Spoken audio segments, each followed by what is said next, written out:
હવે વિદ્યાર્થી મિત્રો જોઈએ પ્રમેય 3 પ્રથમ વિકલિત કસોટી અને પ્રમેય 4 છે દ્વિતીય વિકલિત કસોટી.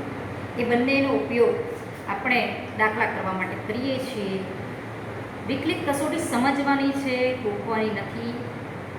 એ જોઈએ. ધારો કે f એ i બરાબર ab પર વ્યાખ્યાયિત વિધેય છે. c belongs to i A f ની નિર્ણાયક સંખ્યા છે. નિર્ણાયક સંખ્યા છે એનો મતલબ કે f'(x0) લેતા જે x મળે છે તમે તે x ને c કહો છો એ આપણી નિર્ણાયક સંખ્યા છે. f એ c આગળ સતત છે. જો f એ x બરાબર c આગળ f'(x) નું મૂલ્ય ધનમાંથી ઋણ થાય એટલે કે કોઈ ધન સંખ્યા h માટે જો c - h થી c + h ઉત્પન્ન જો i હોય તથા c - h થી c માં f'(x) 0 થતો હોય તથા c થી c + h માં f'(x) ઋણ થતો હોય તો f ને x બરાબર c આગળ સ્થાનીય મહત્તમ મૂલ્ય છે તેમ કહેવાય. અહીંયા આકૃતિમાં જોઈએ.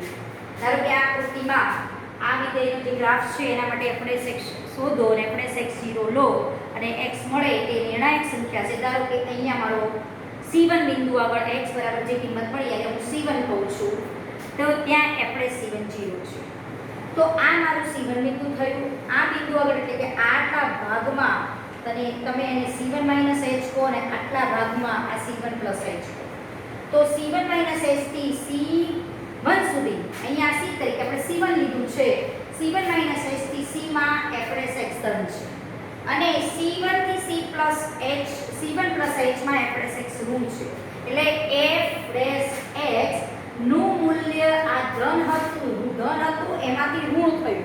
આ ઋણ થયું.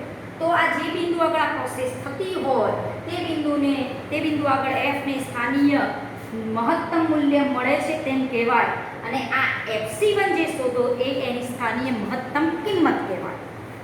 હવે એવી જ રીતે અહીંયા જોઈએ. ધારો કે f'(x) શોધ્યો, f'(x 0) લીધો, x ની તમને સપોઝ બે કિંમતો મળી c1 અને c2. હવે c1 આગળ તમારો f'(x) એ જે c1 મૂક્યું ને f'(x) મૂક્યું f'(x) માં અને f'(x) જો ધન થયો અને એ જ કિંમત મૂકી f'(x) માં c થી c + h ના અંતરાલમાં જો f'(x) એ જ કિંમત માટે જો ઋણ થયો તો f ને એ બિંદુ આગળ સ્થાનીય મહત્તમ મૂલ્ય મળે છે તેમ કહેવાય. એ જ રીતે ધારો કે x ની બીજી કિંમત મળી c2. હવે f'(x) શોધ્યો, f'(x 0) લીધો, x ની બે કિંમતો મળી સપોઝ c1 અને c2. એ c2 આગળ f'(c2) તો 0 જ કહેવાય કારણ કે f'(x 0) લઈને તમે x શોધ્યો છે. આ x પાછો c f'(x) મૂકો, f'(x) માં મૂકો તો f'(c2) પણ 0 થાય. આ ધારો કે f'(c2) છે આપણું. હવે એ બિંદુ આગળ થાય છે શું? આ જે વિધેય ઘટવામાંથી વધે છે. f'(x 0) માંથી >0 થાય છે. એટલે ઋણમાંથી ધન થાય છે. એ વસ્તુ અહીંયા લખેલી છે. જો f એ x બરાબર c આગળ f'(x) નું મૂલ્ય ઋણમાંથી ધન થાય એટલે કે કોઈ ધન સંખ્યા h માટે ધારો કે આ c2 બિંદુ છે અને એની આ બાજુ બિંદુને સપોઝ કહીએ કોઈ h ધન સંખ્યા માટે આ બિંદુને તમે c2 - h કહો અને અહીંયા ધારો કે આ c2 + h કહેવાય. તો c2 - h થી c2 માં આ f ઘટે છે, f'(x) ઋણ થાય છે અને c2 થી c2 + h માં f'(x) ધન થાય છે. એ જ વસ્તુ લખેલી છે અહીંયા c તરીકે. c2 વિચારો, c2 - h થી c માં f'(x) ઋણ છે અને c2 થી c2 + h માં f'(x) ધન થાય તો f ને x બરાબર c2 આગળ સ્થાનીય ન્યૂનતમ મૂલ્ય મળે છે તેમ કહેવાય. હવે કોઈ વખત આવા બિંદુઓ પણ આવે જ્યાં બિંદુ પર સ્થાનીય મહત્તમ મૂલ્ય મળતું હોય પણ તે બિંદુ આગળ f વિકલનીય ન પણ હોય અને આવું પણ બિંદુ આવે જ્યાં તમને સ્થાનીય ન્યૂનતમ મૂલ્ય મળતું હોય પણ તે બિંદુ આગળ f વિકલનીય ન પણ હોય. હવે ત્રીજી નતી બિંદુની વાત આપણે કરીએ કે જે f(x = x³ નો ગ્રાફથી આપણે સમજ્યા હતા કે f'(x) ને x બરાબર c આગળ તેના મૂલ્યો ધનમાંથી ઋણ અથવા ઋણમાંથી ધન એવું ન બદલાતા હોય. અહીંયા શું થાય છે? સ્થાનીય મહત્તમમાં f'(x) ધનમાંથી ઋણ થાય છે અને સ્થાનીય ન્યૂનતમમાં શું થાય છે? ઋણમાંથી f'(x) ધન થાય છે.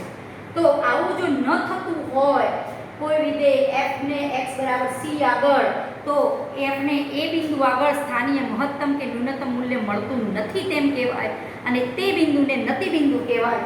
એ વસ્તુ આપણે એક આગળ ગ્રાફમાં સમજ્યા હતા. fx = x³ નો જે ગ્રાફ લીધો તો એમાં આ વસ્તુ હતી. fx બરાબર x ક્યુબ નો આપણે ગ્રાફ લીધો તો ધારો કે એ ગ્રાફ તમારો આવો આવતો તો fx બરાબર x ક્યુબ fx એટલે કે y બરાબર x ક્યુબ નો ગ્રાફ તમારો આવો હતો. તો આજે તમે fx શોધતા હતા આના પરથી fx એટલે 3x² અને fx 0 લો તો 3x² બરાબર 0 એટલે x બરાબર 0 એટલે fx 0 થાય છે. તો અહીંયા 0 આગળ વાત કરો તો આ આટલે fx ધન થયો, પાછો ધનનો ધન જ રહે છે. અહીંયાથી fx ગુણ નિશાની બદલતો નથી. અહીંયા શું થયું? ધનમાંથી ઋણ થયો તો આ બિંદુ પીક પોઈન્ટ થશે. તો એ બિંદુ આગળ તમને સ્થાનીય મહત્તમ મૂલ્ય મળશે. પણ આમાં થતું નથી. fx પોતાની નિશાની ધન છે તો ધન જ રાખ્યા જાય છે અને જો ઋણ હોય તો ઋણ જ રાખ્યા કરે.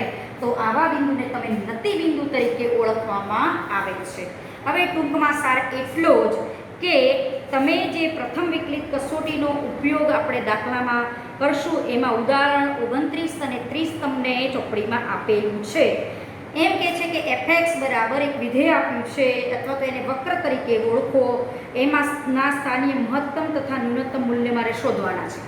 હવે કોઈ પણ વિધેયના જ્યારે સ્થાનીય મહત્તમ કે ન્યૂનતમ મૂલ્યો શોધવાના હોય ત્યારે fx ઉપરથી પહેલા fx શોધવાનો, fx 0 લેવાનો, એના ઉપરથી મળતી જે x છે એને નિર્ણાયક બિંદુઓ કહેવાય. અને નિર્ણાયક બિંદુઓ માટે જો જે બિંદુઓ મળે એ બિંદુ fx માં મૂકવાના. ધારો કે કોઈ બિંદુ માટે fx > 0 થતો હોય, બીજા બિંદુ માટે fx ઋણ થતો હોય એવા આપણે ઉદાહરણ 29 અને 30 માં પ્રથમ વિકલિત કસોટીના ઉપયોગથી ઉદાહરણ 29 અને 30 કરવાનું છે. અને નતિ બિંદુની પણ વાત આમાં આવી જાય છે ઉદાહરણમાં. પ્રમેય 4 એટલે ફક્ત દ્વિતીય વિકલિત કસોટી છે. આ બંને કસોટીનો જ ઉપયોગ આપણે કોઈ પણ વિધેયના મહત્તમ મૂલ્યો કે ન્યૂનતમ મૂલ્યો શોધવા માટે કરતા હોઈએ છીએ. હવે આપણી પાસે અહીંયા છે રકમમાં વિધેય આપણને આપેલું છે fx બરાબર x³ - 3x + 3. હવે આ વિધેયના સ્થાનીય મહત્તમ કે ન્યૂનતમ મૂલ્ય શોધો. અત્યારે આપણે પ્રથમ વિકલિત કસોટી જાણીએ છીએ તો એનો ઉપયોગ કરશું. પછી જો પ્રમેય 4 શીખ્યા પછી દ્વિતીય વિકલિત કસોટી તમે જાણશો તો એના ઉપયોગથી પણ સ્થાનીય મહત્તમ અને ન્યૂનતમ મૂલ્યો તમે શોધી શકો છો. હવે અહીંયા જોઈએ પહેલું કામ કરવાનું fx શોધવાનું. fx આપણે શોધ્યો તો આપણને fx આવો મળ્યો. હવે fx 0 લેવાનો. fx 0 લેતા આપણને x ની બે કિંમતો મળી +1 - 1. આ જે બે બિંદુઓ છે +1 ને -1 એ તમારી નિર્ણાયક સંખ્યાઓ કહેવાશે. એટલે લખ્યું છે આથી x = +1 એ બિંદુઓ જે છે આપણને ત્યાં વિધેય f ના સ્થાનીય મહત્તમ કે ન્યૂનતમ મૂલ્ય મળી શકે છે. તો આ કિંમતો છે એને આપણે નિર્ણાયક સંખ્યાઓ કહીશું. f ની નિર્ણાયક સંખ્યાઓ છે. હવે એ નિર્ણાયક સંખ્યાઓમાં પહેલા આપણે ચકાસણી કરીએ કે x બરાબર જો હું 1 લઉં તો મારું શું થાય છે. x બરાબર 1 આવે એટલે કે જે આવો આપણે ગ્રાફ દોર્યો તો આ કોઈ બિંદુ 1 મળ્યું, કોઈ બિંદુ -1 મળ્યું. ચેક કરીએ કે fx અહીંયાથી ધન થતો હોય પછી fx અહીંયા આ બાજુની સાઈડમાં જો ઋણ થતો હોય આ બાજુની સાઈડમાં થવું એનો મતલબ કે અહીંયા fx > 0 છે એટલે કે આ બાજુ તેનું જમણું વિકલન અને આ બાજુનું ડાબું વિકલન કહેવાશે. આ ધારો કે 1 હોય તો આ બિંદુ કહેવાય 1 - h અને આ બિંદુ કહેવાય 1 + h. 1 - h થી 1 માં જો fx ધન થતો હોય અને 1 થી 1 + h માં જો fx 1 ઋણ થતો હોય તો આ x બરાબર 1 આગળ f ની સ્થાનીય મહત્તમ કિંમત મળે છે તેમ કહેવાય. આ આપણી પ્રથમ વિકલિત કસોટી છે. પહેલી ચકાસણી કરીએ છે x = 1 માટે. x = 1 માટે. હવે આ બાજુની જે સાઈડને વાત કરી ધારો કે આ મારું 1 બિંદુ છે 1. આ બાજુને હું ધારો કે આ આપણું 1 હોય તો 1 - h કહેવાના 1 + h કહેવાય. 1 - h થી આ ધારો કે આ 1 - h થી 1 માં આટલો ભાગ મેં લીધો છે. અહીંયા મેં લીધો આ ભાગ fx ધન છે. fx ધન હોવું એનો મતલબ કે આ ધારો કે 1 આગળનું વિકલન કરો અને ધન છે. 1 આગળની જમણી બાજુનું વિકલન અને 1 આગળનું ડાબું વિકલન બંને ચેક કરવાનું છે. હવે એમાં જો તમે લિમિટ x → 1 + લેશો, x → 1 + 1 થી મોટી જતી જશે કિંમત. અહીંયાથી 1 થી મોટી કિંમત આ બાજુની સાઈડની વાત કરીએ 1 + અને આ બાજુને એનું ડાબું વિકલન બંને જોવાનું. જમણું વિકલનમાં જો x ટેન્સ ટુ 1 પ્લસ એ હોય તો f dash x greater than 0 થાય છે એ કે અહીંયાથી કહેવામાં આવે છે. ધારો કે x ની કિંમત હું 1 થી મોટી કોઈ પણ લઉં, x tense two 1 plus that means કે x ની કિંમત 1 થી મોટી લઉં ને અહીંયા મૂકું તો આ 1 થી મોટી કિંમત એનો વર્ગ 1 થી મોટો થાય -1 કરો તો એક ધન સંખ્યા થાય, ધન ઇન્ટુ ધન તો f ડેશ x એટલે શું લખ્યું છે ટૂંકમાં x ટેન્સ ટુ 1 પ્લસ તો f ડેશ x તમારો ધન થાય છે. અને બીજું લખ્યું છે કે x ટેન્સ ટુ 1 માઇનસ એટલે x ની કિંમત 1 થી કંઈક ઓછી નજીકની લો એટલે આ બાજુની કોઈક નજીક, આ તમારું ડાબું લક્ષ કહેવાશે અને આ તમારું જમણું લક્ષ કહેવાય. તો સોરી આ જમણું વિકલન કહેવાશે અને ડાબું વિકલન કહેવાશે. તો x ની કિંમત 1 થી નાની લો, કોઈ પણ લો 1 થી નાની, અહીંયા મૂકો, એનો વર્ગ કરો -1 કરો તો ઋણ મળે, ઋણ ઇન્ટુ ધન એટલે તમારું આ ઋણ કિંમત મળે. એટલે x ટેન્સ ટુ 1 પ્લસ માં f dash x greater than 0 થયો અને x ટેન્સ ટુ 1 માઇનસ માં f ડેશ x ઋણ થયો તો પ્રથમ વિકલિત કસોટી પરથી કહી શકાય કે f ને x બરાબર આમાં શું થાય છે, આ જમણા વિકલ્પમાં ધન થાય છે, અહીંયા થશે. ધારો કે મારું 1 છે તો આ 1 માઇનસ h થી 1 પ્લસ h માં અહીંયા 1 થી 1 પ્લસ h માં તમારો f ડેશ x ધન થયો અને 1 માઇનસ h થી એ 1 માં f ડેશ x ઋણ થયો તો આ 1 બિંદુ છે એને સ્થાનીય ન્યૂનતમ કિંમત તરીકે ઓળખવામાં આવે.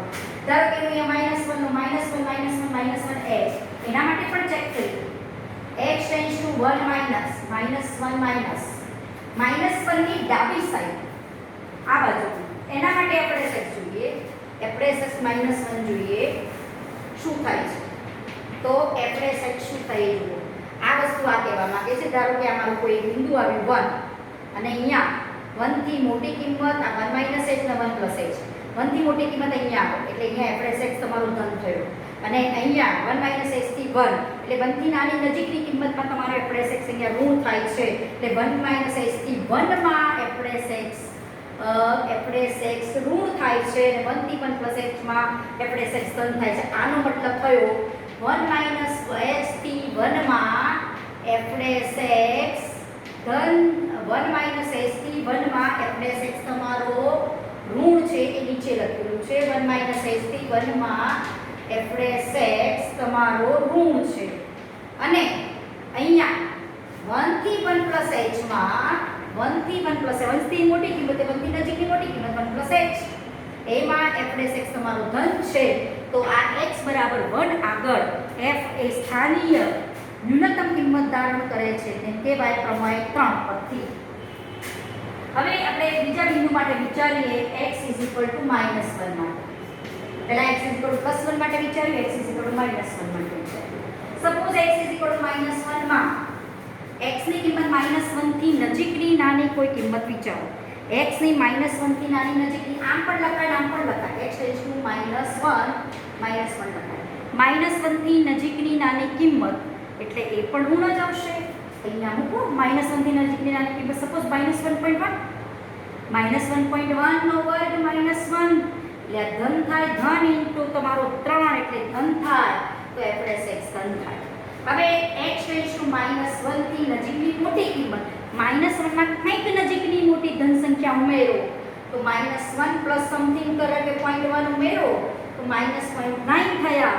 -0.9 નો વર્ગ કરો તો 0.81 -1 તો એ ઋણ થાય, ઋણ ઇન્ટુ ધન એટલે ઋણ થાય તો તમારો f ડેશ x અહીંયા ઋણ થયો. એનો મતલબ થયો કે -1 થી નાની કિંમત એટલે -1 h થી -1 માં f ડેશ x ધન છે અને -1 થી -1 પ્લસ h માં f ડેશ x ઋણ છે. તો પહેલામાં ધન ને પછી ઋણ કયા બિંદુ આગળ -1 આગળ, તો એમ કહી શકો કે x -1 આગળ f ને સ્થાનીય એમાં પણ એને સ્થાનીય મહત્તમ મૂલ્ય મળે છે તેમ કહેવાય. પહેલામાં સ્થાનીય ન્યૂનતમ કિંમત મળે છે તેમ કહેવાય. f ને x 1 આગળ પહેલા ધન વાળું લખવાનું ને ઋણ વાળું લખવાનું. પહેલા 1 h વાળું જોવાનું. 1 h થી 1 માં f ડેશ x ઋણ હતો અને 1 થી 1 પ્લસ h માં f ડેશ x ધન હતો. તો આના માટે કહી શકાય કે f ને x બરાબર 1 આગળ સ્થાનીય ન્યૂનતમ કિંમત મળે છે. અહીંયા એમ કહી શકો કે f ને x બરાબર -1 આગળ સ્થાનીય મહત્તમ કિંમત મળે છે એમ કહી શકાય. બરોબર. એ આપણે એ કિંમત પણ શોધવાની છે. કયા બિંદુ આગળ સ્થાનીય ન્યૂનતમ કિંમત મળે છે? 1 આગળ. તો આપણે જે f1 શોધીએ, 1 મૂકો અહીંયા, 1 મૂકીએ એટલે આપણને જે 1 મળ્યું અને x - 1 મૂકો, આ મારી થઈ સ્થાનીય ન્યૂનતમ કિંમત થઈ. આ બિંદુ આગળ મળે છે અને આ બિંદુ આગળ સ્થાનીય મહત્તમ કિંમત મળે છે અને એ બિંદુ આ વિધેયમાં મૂકીએ તો એ સ્થાનીય ન્યૂનતમ કિંમત થઈ કહેવાય. અને x -1 મૂકો તો -1 મૂકો, -1 માઇનસ માઇનસ +3 +3 3 3 6 - 1 એટલે 5. તો આ એની થઈ સ્થાનીય મહત્તમ કિંમત, કારણ કે આ બિંદુ આગળ f ને સ્થાનીય મહત્તમ કિંમત મળે છે. જો તમે આનો ગ્રાફ દોરો તો લગભગ ધારો કે આવો આવે, આ 1 બિંદુ થયું તમારું અને આ -1 બિંદુ થઈ શકે. તો આ -1 આગળ આવો ગ્રાફ આવશે. -1 આગળ અહીંયા -1 - h થી -1 અને -1 થી -1 પ્લસ h માં અહીં આપણે x ધન, અહીં આપણે x ઋણ થયો એટલે x બરાબર -1 આગળ એની મહત્તમ કિંમત મળે. એ જ રીતે અહીંયા 1 આગળ 1 - h થી 1 માં 1 - h આ બિંદુ 1 - h કહેવાય. અહીંયા ધારો કે વિચારીએ તો 1 + h કહેવાય. 1 - h થી 1 માં આપણે x ઋણ થયો અને 1 થી 1 + h 1 + h માં આપણે x ધન થયો. તો f ને x બરાબર 1 આગળ સ્થાનીય ન્યૂનતમ કિંમત મળે છે એવા અને તે ન્યૂનતમ અને મહત્તમ કિંમત આપણે શોધી લીધા. આ પ્રથમ વિકલિત કસોટીનો ઉપયોગ છે. પ્રથમ વિકલિત કસોટી માટે આટલા સ્ટેપ જ યાદ રાખો. કોઈ વિધેય fx આપેલું હશે, એના પરથી fx લેવો શોધવાનું, fx 0 કરવાનો. x જે મળે એ તમારી નિર્ણાયક સંખ્યાઓ હશે. નિર્ણાયક સંખ્યાઓ, આ નિર્ણાયક સંખ્યાઓમાં એનાથી નાની નજીકની કોઈ કિંમત લેવાની અને એનાથી નાની નજીકની મોટી કોઈ કિંમત લેવાની અને એના માટે fx જોવાનું. જો fx x belongs to, ધારો કે આ નિર્ણાયક સંખ્યાનું c કહું તો c - s થી c માં fx જો ધન થતો હોય અને c થી c + h માં fx જો ઋણ થતો હોય તો f ને x બરાબર c આગળ સ્થાનીય મહત્તમ કિંમત મળે છે તેમ કહેવાય. અને એ જ રીતે જો c - s થી c માં fx ઋણ થતો હોય અને c થી c + h માં fx ધન થતો હોય તો f ને x બરાબર c આગળ સ્થાનીય ન્યૂનતમ કિંમત મળે છે તેમ કહેવાય. પહેલામાં ધન પછી ઋણ, પહેલામાં ઋણ પછી ધન. તો ઋણ પહેલું આવે તો ન્યૂનતમ અને પહેલામાં ધન પહેલું આવે તો મહત્તમ કિંમત મળે છે તેમ કહેવાય. અને આ આપણે દાખલો પણ જોયો. હવે ઉદાહરણ 30 માં પણ તમારે આ જ વસ્તુના ઉપરથી એક દાખલો આપેલો છે. કોઈ એક વિધેય આપ્યું છે fx અને તે બિંદુ આગળ સ્થાનીય મહત્તમ કે ન્યૂનતમ મૂલ્યો મળતા હોય તો તે સંખ્યાઓ આપણને શોધવાની કીધી છે. તો એ વિધેય માટે જો તમે fx શોધશો અને fx 0 લઈને જે x શોધશો એ તમારી નિર્ણાયક સંખ્યાઓ કહેવાશે. એ આપણે આગળ વાત કરીએ કે વિધેયમાં આપ્યું છે શું. હવે fx તમારું વિધેય આપ્યું છે અહીંયા 30મા ઉદાહરણમાં 2x³ 6x² + 6x + 5. પહેલા તો fx શોધી કાઢીએ. 6x² - 12x + 6 કોમન કાઢો એટલે આ બન્યું. આ કોનો વર્ગ છે? x - 1 નો સ્ક્વેર. તો fx જો 0 બનાવીએ તો એનો મતલબ કે x - 1 નો સ્ક્વેર 0 તો x બરાબર 1 મળે. હવે x બરાબર 1 એ આપણી નિર્ણાયક સંખ્યા થઈ કહેવાય. હવે આ નિર્ણાયક સંખ્યા માટે આપણે એના સ્થાનીય મહત્તમ અને ન્યૂનતમ મૂલ્યો કેવા મળે છે એ આપણે ચકાસવાના રહેશે. હવે અહીંયા જો વાત કરું, 1 થી નાની નજીકની કોઈ નાની કિંમત લઉં ને 1 થી મોટી કોઈ નજીકની કોઈ કિંમત લઉં. ધારો કે x → 1 + એનો મતલબ કે 1 થી નાની નજીકની કોઈ મોટી કિંમત લીધી છે અને x → 1 - નો મતલબ કે x ની કિંમત 1 થી નાની નજીકની કોઈ નાની કિંમત લીધી છે. હવે x → 1 + સપોઝ વિચારો કે હું લઉં કે 1.1 લઉં. 1.1 આમાં મૂકો. 1.1 - 1 એનો વર્ગ. તો ગમે તે અહીંયા સંખ્યા આવશે વર્ગ થવાનો એટલે ધન થવાનો. ધન × 6 તો fx ઓલવેઝ > 0 રહેશે. એટલે ગ્રેટર ઓર ઇક્વલ ટુ 0 રહેશે તો 1 લઉં તો, અને ગ્રેટર દેન 0 જ રહેશે. ખાલી 1 થી મોટી લો છો એટલે ગ્રેટર દેન 0 જ રહેવાનું, અને 1 લો તો જ 0 થાય, અને 1 આગળ તો એ નિર્ણાયક સંખ્યા કહેવાય છે આપણી. x ની કિંમત 1 થી નાની નજીકની નાની કિંમત લો. ધારો કે મેં 0.1 0.9 લીધું, 0.9 માઈનસ 1, અને એનો વર્ગ કરો તો એ ધન સંખ્યા મળવાની. ધન ઇન્ટુ 6 એટલે ધન. અહીંયા આપણે x પોતાની નિશાની બદલતું નથી, એટલે આ જે x બરાબર 1 આગળ f ને સ્થાનીય મહત્તમ કે ન્યૂનતમ મૂલ્ય કશું જ ન મળી શકે તો આ બિંદુને આપણે નતિ બિંદુ તરીકે ઓળખીએ છીએ. હવે પછીની દ્વિતીય વિકલિત કસોટી પણ આપણે સમજવાની છે, અને એના આધારિત પણ આપણે દાખલા કરવાના છે. દ્વિતીય વિકલિત કસોટીનો ઉપયોગ મોસ્ટલી જે સાબિત કરવાના દાખલા છે એમાં આપણે કરીએ છીએ.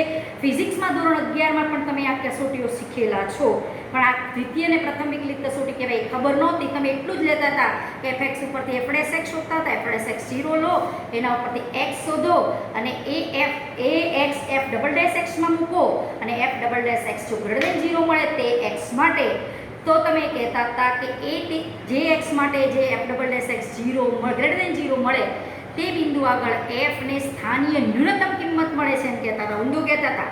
f" ગ્રેટર દેન 0 તો તેને સ્થાનીય ન્યૂનતમ મૂલ્ય મળે છે. એ જ આપણી દ્વિતીય વિકલિત કસોટી છે, જેની આપણે વાત કરવાની છે પ્રમેય 4 માં, એ આપણે કરશું.